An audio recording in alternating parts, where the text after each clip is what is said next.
having a lot to discuss right today. I have Benson Pastore, who has joined me in the studios, and I also do have Mr. Rasul Ariga, who is also right here. He's going to be mostly we shall be talking about the FADRAM, and being the president of the West Nile province, he will be letting us know some of the political, some of the managerial part of that is the story right there. We did have also a lot from that is the fans president.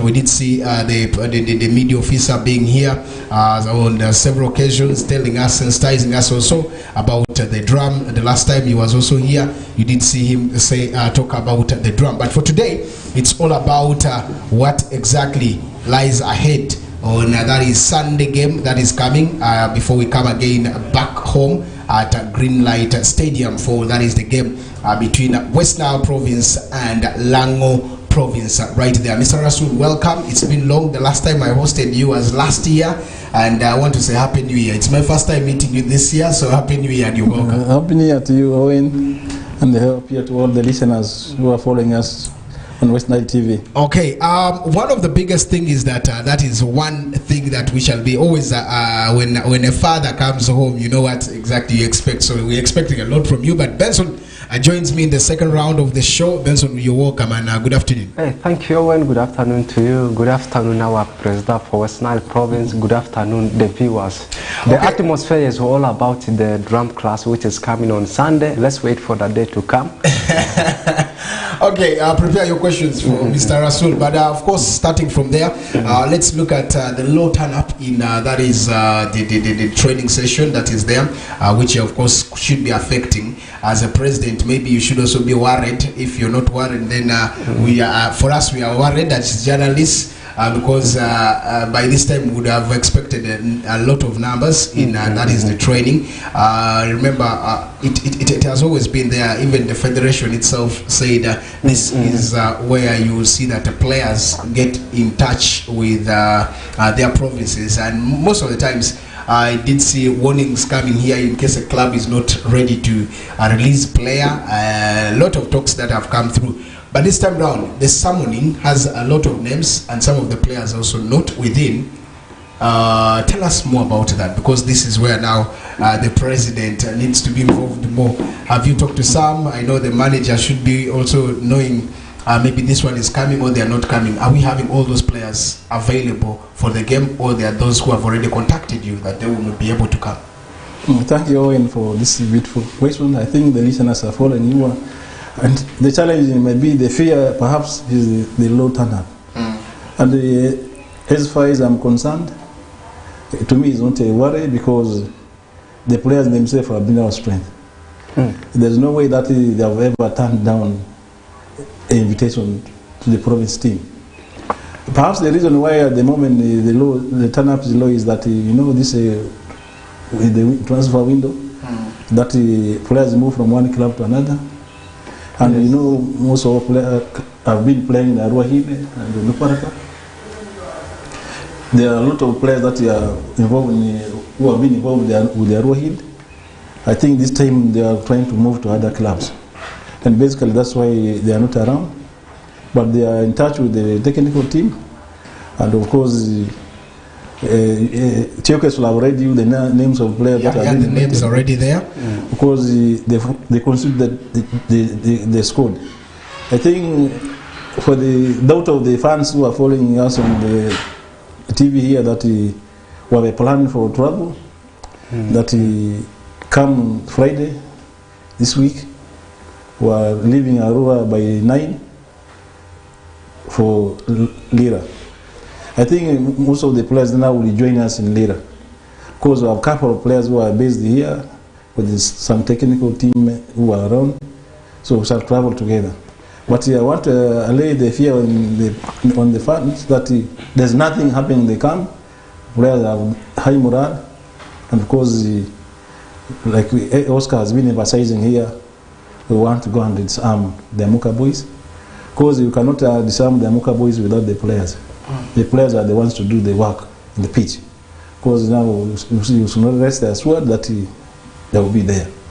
We have an arrangement for transport, Because you also want to give mileage to Haraka FC that will acquire the new bus. Because you also want to use that bus for purpose of publicity. So the outside world must see a regional league club acquiring a bus. Yeah. So we shall do that to give them mileage. That is, in the near future, so there are other people want to use the bus, they can still do the same way. Others. We have ever used the Calvary, because we are giving Calvary mileage the way we are giving Haraka. But we use Town College, we are giving Town College the same mileage. But this time we felt, let's also give another institution called Haraka the mileage. So come Friday, we'll be driving in a bus branded the Black Lions. So, okay, Owen, I want to put one thing in relation to what you asked our president about and what he has actually given. I believe that some of the players that have been summoned, they are not within the country. Now I want to know from our president, is there a plan B for those players that may not be in position to join the rest of the squad? And at the same time, some of the players may not be in position to join the camp, and some of the leagues, I believe, may be outside the country, they are still going on. In case they may not be in position to join the rest of the teammates, what penalty are you going to impose on them as being the president? I know the decision might not come from you. I just want to drive your mind along that area, and I know FIFA also might be imposing penalty on some of the clubs that may fail to release players for this drum, and I just want you to clear the table for the viewers just about to, that. maybe to also put small, just to be sure. In fact, when we talk about FIFA, most of the times we look at you when you're here. We look at FIFA is already here, and maybe are there some implications that come upon in case player fails to turn up? Okay, let's say maybe fails to turn up, not because of the club, or if the club has rejected and the club is within the country? I think it's a very good question. You know, every game has the rules and regulations. True. And of course, the drum has its own rules and regulations. One of the rules states that should a player fail to honor the fixtures of the drum, you suspend this player in the home, their team matches.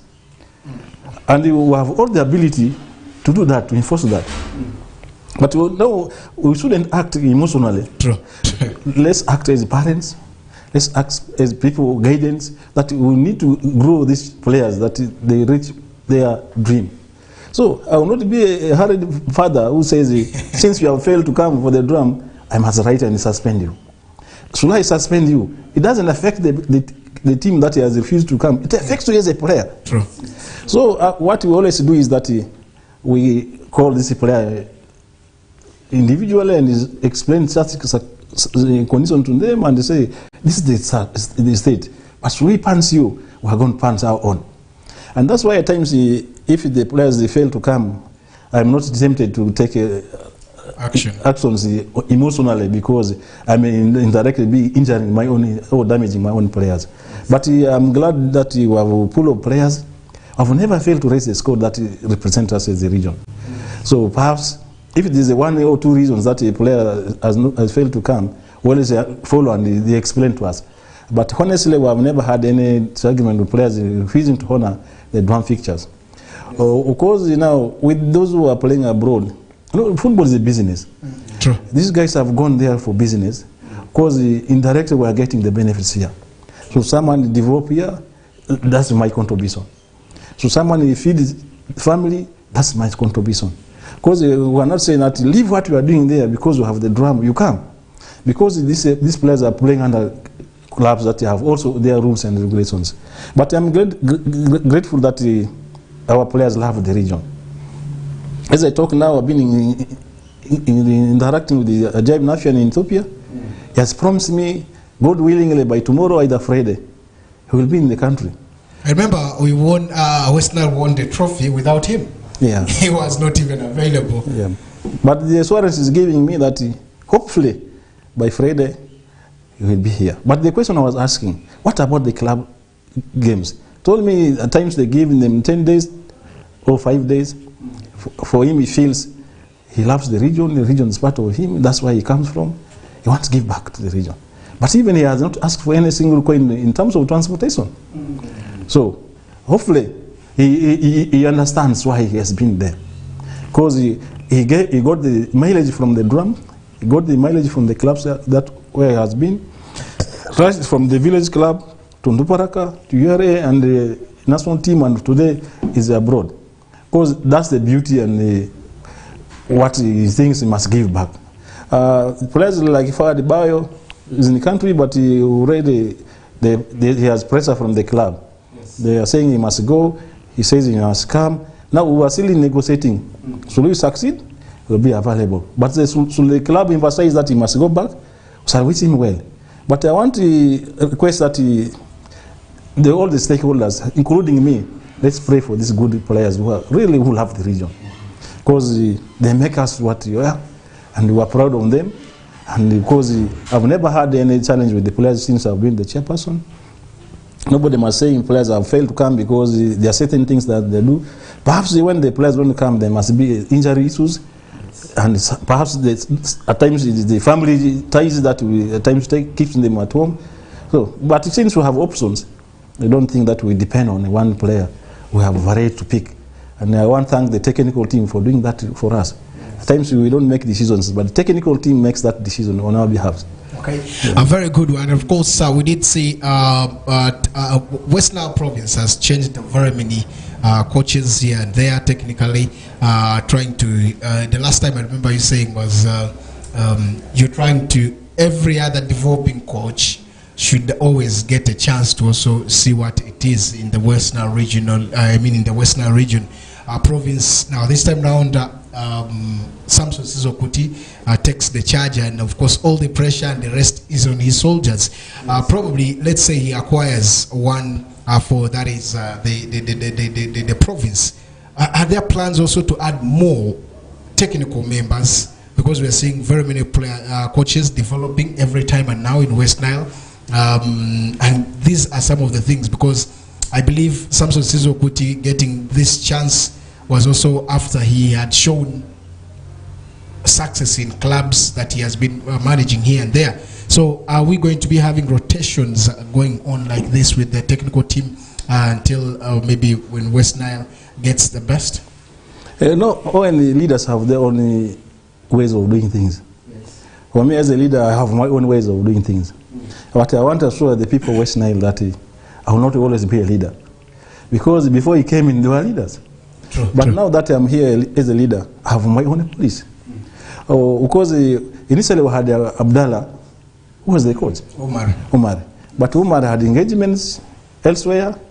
That's why he brought in Dudu Bosco. But before Dudu Bosco was working with Omar, because Dudu Bosco, after learning from Omar, I think we thought he was ready to run the drum team. And he won drum. And he won the drum. But as he was doing that, Caesar was his assistant, he was working with him. But the time now, Dudu Bosco got busy with the NEC and other engagements. We thought we needed to give opportunity to a young guy called Caesar Kuti, who is still progressing. And now the beauty was Caesar Kuti is one of the most respected coaches in this country. True. Why? Because he personally played at the national level. And there's no doubt that nobody has ever watched him. And now, since we appointed him as a head coach, we thought, let's groom someone called names of Villa, who was also a national team material and a very disciplined player. He's rich in experience, he understands, very down to earth, disciplined guy. So why you want this kind of players, coaches, is that so want them to translate what they have in their players, because you never know. Next time, the same players can even become coaches for this province. True. Of course, now we have a policy that we must give opportunity to those who have been engaged in the game. Football is for the people who are in the game. So there's no way we're going to say you have participated in the game and we will leave you out. And there are couples of coaches who are coming, people like Borin and the rest others whom I will not mention here. We will still have the opportunity to serve as coaches in this province team. And that's what we are doing. And the rest assured, we are going to do that. But now the question was, why do we bring in someone and someone has been a champion? That was not, that we couldn't answer that, because it was us who decided to bring coaches, and when we decide to send away a coach, it is the same management that decides. Because the reasons we cannot come on the air and say we don't want Owen because of ABCD. We have our internal things that we handle internally, and it was for the beauty of the game, for the unity of the people of the West Nile. And that's the background I want to give. And let's rest assured that Caesar Kuti can deliver us to where we want. True. Where we have reached, I think most of the coaches have also reached there, and he's doing the same. So it depends on how exactly as a coach you're going to assemble your player. First of all, West Nile is richer, and I always keep calling it a basket of talent with a lot of course, players that are here and there. And yeah, that is one big thing. But we look at scenarios via security. The previous was not a good one. If you remember, fans had issues here and there. Even one of the incidents that happened when players were not permitted so much to access the training grounds on the previous drum, those still West Nile became champions. As a leader of this, as the president, this time round, West Nile province is going back to Lango. What are the steps taken this time round? Shan't we have such scenarios again? Ospa was telling us they will revenge, but I don't think as a leader that is what will be in case he was saying in case they attack them, they can then also attack them back. But that is not what we preach. Now, this time round, after all that, what actions have been taken? Or what are some of the good news that we should expect ahead of the Sunday encounter? So for us, we don't preach for revenge. True. We are leaders. The challenge with Lango is governance. And that is a clear indication that they don't have leaders. But we have able leaders here. What we do is we want to engage people in reconciliation. And we want to apologize on behalf of fans that were involved, who were affected. When they were beaten, when our drums were destroyed, we wrote it to FUFA. And it's in record that FUFA has the complaint. Because Lango, after learning that they did something wrong, they've sent us the apologies. And now the beauty here is that we are starting our way. Because the return leg is going to be in West Nile. We want to watch whether they are going to behave the same. So they behave the same, we shall invoke the rules and regulations. Sure. We don't want to say, well, let's engage ourselves in the physical fight. Let's not say, in case they come where we beat them. We want to be in record. That we shall not behave the way the Lango people behaved. What we are going to do is, the reason why we're here is the way that we want to sensitize our people. That football is not for fights. Football is all about unity. Football has become a business. When the people come here, they give business to our people. When the number comes here in Arua, Rasul does not have an hotel where people are going to sleep from. Rasul does not have a restaurant where people are going to eat from. Even this goes to the person who sells dinners on the roads, on the streets. So one to tap in that business, that our people come and benefit here. So let's go and portray and behave the West Nile way, and so that they learn from us. The time they come here, I think we shall have a peaceful game. Okay, that's a very big one. Benson, just in 1 minute, unless you have a question to ask, and maybe what exactly is coming for this edition's drum, then we call it a day. I want to take it back to the other point of Mr. Rasul actually mentioned about the issue of transporting these players. You know, some fans are actually confused whether the money for transporting them actually comes from their own pocket or as it comes from the regional bank. This is actually what people don't know. Like, you know, every fan has got his or her own player. Like, I may be a fan of you. When it comes to the time of the game, you may not be in that game. And I'll start to complain. Why is it that Owen is not in the game? Why is it that Rasul is not in the game? At the end, we never know. The point might be he never traveled because he lacked the transport. Just in simple terms, I want to know from you whether when it comes to jetting of these players, where's traveling of these players from their various clubs, does the money come from their own pocket, whereas the money comes from regional bank? The issue of transport is our mandate, yes, to ensure that the players are income. Of course, we have 3 categories of players that we transport. We have the local players within West Nile. That's why we are saying we are traveling on Friday in the bus of Waraka FC. We have players who are based in Kampala, Mbale, Jinja, those areas. We shall send them transport to reach Lira. And there are those who are abroad. So we won the drum without him, but we also want to be part of the history. That we qualify from the semi-finals to the finals. Even if you will not be in the finals, but you should have contributed to ensure that the team reaches the finals. And that's why he is interested to come. Okay. With that, of course,